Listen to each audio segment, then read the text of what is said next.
నమస్తే. గ్రామ సచివాలయాలు వేస్ట్. వాలంటీర్ల వ్యవస్థ దానికి పునరుత్తేజితం చేస్తాం, 10,000 రూపాయలు ఇస్తాం అన్నారు. దాని సంగతి తేల్చలా.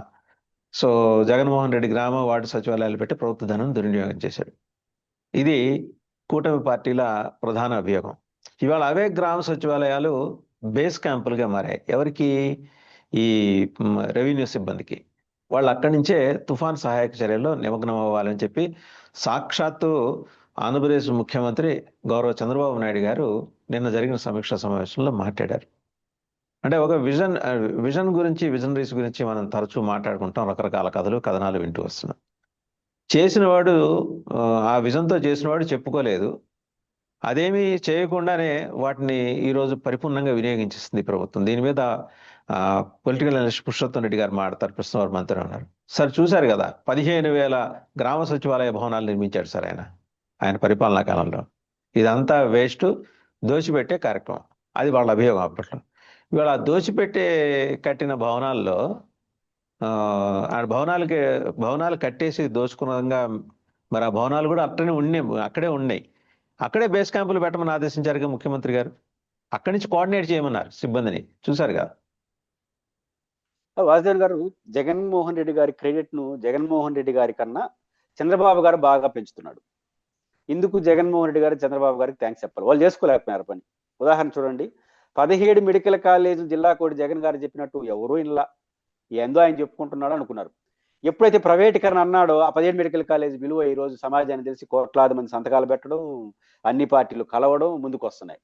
అంటే జగన్ గారు 17 మెడికల్ కాలేజీల ప్రయారిటీ చంద్రబాబు గారు మూడు పీలు వచ్చిన తర్వాతనే ప్రాధాన్యత తెలుస్తా ఉంది.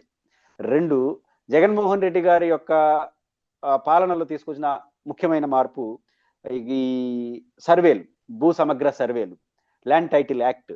ఆ బొమ్మ పెట్టడంలో నేను కూడా వ్యతిరేకించాను, కానీ అదర్ దెన్ ఆ కాన్సెప్ట్ కరెక్ట్ అని ఈరోజు మళ్ళీ అదే చెప్తున్నారు.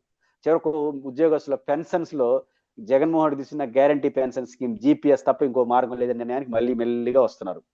ఇప్పుడు తాజాగా మీరు చెప్పినటువంటి గ్రామ సచివాలయం, గ్రామ స్వరాజ్యం అంటే పంచాయతీల ద్వారానే ఉంటుందని మహాత్మా గాంధీ చెప్పాడు. పంచాయతీలు అంటే మనం చాలా పరిమితం అర్థంతో పంచాయతీలు, సర్పంచ్ ఇదే అనుకుంటాం. కాదు, పరిపాలన పంచాయతీకి తీసుకెళ్లడం. అది గ్రామ సర్పంచ్ ద్వారా తీసుకెళ్తారా, వార్డు మెంబర్ ద్వారా తీసుకెళ్తారా, ఎలక్టెడ్ బాడీయా, ఎగ్జిక్యూటివ్ బాడీ అనేది మాట్లాడుకోవచ్చు. బట్ గ్రామ సచివాలయ వ్యవస్థ అనేది ఒక విప్లవం. ఎందుకు ఈ పదం వాడుతున్నారంటే, మీరైనా నేనైనా మా రాజధాని ఏదంటే ఏది హైదరాబాదు లేదా అమరావతి. కానీ ఈరోజు మీరు రాజధాని ఏదైనా 70% మంది ప్రజలు అంటే మా ఇంటి పక్కన ఉంది అంటారు. ఎందుకంటే రాజధానికి ఎందుకు పోతాం? ఏదో కలెక్టర్ కనపట్లేదు, ఎంఆర్ఓలు కనపట్లేదు, ఏదో ల్యాండ్ లాంటి విషయాలు తప్ప రోజువారీ సగటు సాధారణ ప్రజల జీవితాల్లో సంబంధించిన అనేక అంశాలు గ్రామ సచివాలయం నా ఇంటి పక్కన ఉన్న నా సెక్రటేరియట్ లో తీరిపోతా ఉంది. ఇది కదా పరిపాలన వికేంద్రీకరణ అంటే. జగన్మోహన్ రెడ్డి గారు చేశారు. 1,31,000 మందిని వన్ టైం, బహుశా భారతదేశ చరిత్రలో ఒక రాష్ట్ర ప్రభుత్వం వన్ టైం 1,30,000 మందితో పర్మనెంట్ ఉద్యోగాలు ఫిలప్ చేసిన జగన్మోహన్ రెడ్డి గారు తీసుకొచ్చి ఆ ప్రాధాన్యత నిర్ణయించారు. ఒకప్పుడు మీకు తెలుసు, ఏదైనా సంక్షేమ పథకం కావాలంటే ఒక రెడ్డో ఒక నాయుడో ఇంటికి పోయి, బలహీన వర్గాలు, రెడ్డి గారు నాయుడు గారు నాకు ఒక సంక్షేమ పథకం కావాలంటే ఫస్ట్ ఆ ఎనుకో దూడకో మెత్తయ్యరా వాడు చెప్తానంటాడు, 200 రూపాయలు 50 రూపాయలు పెన్షన్ ఇచ్చేవాళ్ళు. ఈ రోజు అదే ప్రభుత్వం అదే బలహీన వర్గాల ఇంటికి వెళ్ళి ఇది నీది నీ హక్కు అని చెప్పి జగన్మోహన్ రెడ్డి గ్రామ సచివాలయ వ్యవస్థ వాలంటీర్ల ద్వారా చేసి చూపించాడు. ఇది కదా పరిపాలన వికేంద్రీకరణ అంటే, ప్రజలకు అందుబాటులో ప్రభుత్వం అంటే. అది చేశారు. సరే, మీరు ఇంకా మెరుగు చేసే చేసుకోండి, కానీ ధరించారు. ఎందుకంటే గ్రామ సచివాలయం ఇంటి పక్కన, ఇప్పుడు బుడమేరులో వరద వచ్చినప్పుడు అంతకుముందు జగన్మోహన్ రెడ్డి అధికారం ఉన్నప్పుడు ఏంది, వాలంటీర్లు ఉన్నారు. దీనికి మెసేజ్లు, టీవీ చర్చలు ఏం అవసరం లేదు. ఒక్క మెసేజ్ ఈ ప్రభుత్వం నుంచి వచ్చేస్తే వాలంటీర్ 50 ఇంటికి ఒక వాలంటీరు ప్రతి ఇంటికి వెళ్ళి పదా అనేవాడు. ఎక్కడికి? క్యాంపులకి. దానికి కలెక్టరు వీళ్ళు రావాల్సిన అవసరం లే. ఇప్పుడు వాడు దగ్గరుండి తీసుకొచ్చి కూర్చొని పెట్టేస్తా ఉన్నాడు. బుడమేరులో వాలంటీర్లు లేని తనం మధ్యలో గుర్తించి మళ్ళీ వాలంటీర్లు తీసుకోమన్నారు. ఆ పాత వాలంటీర్లతో పని చేయించుకున్నారు. కాబట్టి ప్రజలకు అందుబాటులో ప్రభుత్వానికి ఒక అనుసంధానంగా వాలంటీర్లు, గ్రామ సచివాలయం. ఎందుకంటే నా కళ్ళ ముందు ప్రతి గ్రామంలో, ప్రతి గ్రామ పంచాయతీలో ఆఫీస్ ఉంది, వ్యవస్థ ఉంది, పర్మనెంట్ సిబ్బంది ఉన్నారు. కాబట్టి ఇది ఖచ్చితంగా అద్భుతమైన కార్యక్రమం. దీని లోపాలు ఉంటే అధిగమించి ఇంకా మెరుగ్గా చేయండి తప్ప చేయలేదు. ఇప్పుడు అర్థం చేసుకున్నారు ఆ వ్యవస్థ యొక్క గొప్పతనం. ఖచ్చితంగా ఇప్పుడు కూడా జగన్ గారు అంటుంటారు కదా, మనం బతికున్నప్పటికన్నా మనం చనిపోయిన తర్వాత మన ప్రాధాన్యతలు మన గుర్తుండడం అనేదే గొప్ప విషయం అంటాడు.